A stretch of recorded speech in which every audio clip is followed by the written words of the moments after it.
એમ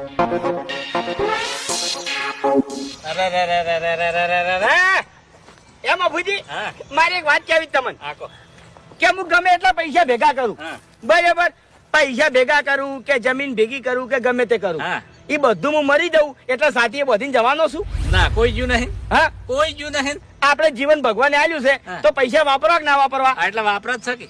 વાપરો કે તારી આ વાડ એવી હમી ના થાય, મજૂર લાવો, પૈસા ખર્ચો અને પછી હમી કરાવો. એની શરૂઆત તમારે કરવાની છે. તમારા ઘેરથી જ એવી વાત નીકળે છે. તમે જ કંજૂસ છો. ઓહો, લ્યો હેજી વેજી અમારું નામ સાવ થઈ ગયું છે કંજૂસ મો. હા, એ તો બરોબર છે. ચોકન હેડ્યા ખરા તડકે ખેતરમાં વાડ હોરવા જાઉં છું. વાડ હોરવા એટલે વાડ તમે હોરી ક્યાં હો? ઓ બાપુજી, મારા ખેતરમાં હું કામ નહીં કરતો તો તમે કામ કરવા આવો છો? મને ખબર છે કે હું કામ નહીં કરતો, તમે કામ કરો છો, પણ ઓભળો માર્યો કે ખરા તડકે તમે એડવર્ટી કરવા હેડ્યા છો, વાડ હોરવા નહીં હેડ્યા. હાલ હમણાં 2 દાડા પડતા કરીને તમે વળતા થઈ જાઓ. અરે 2 દાડા ની જો વાત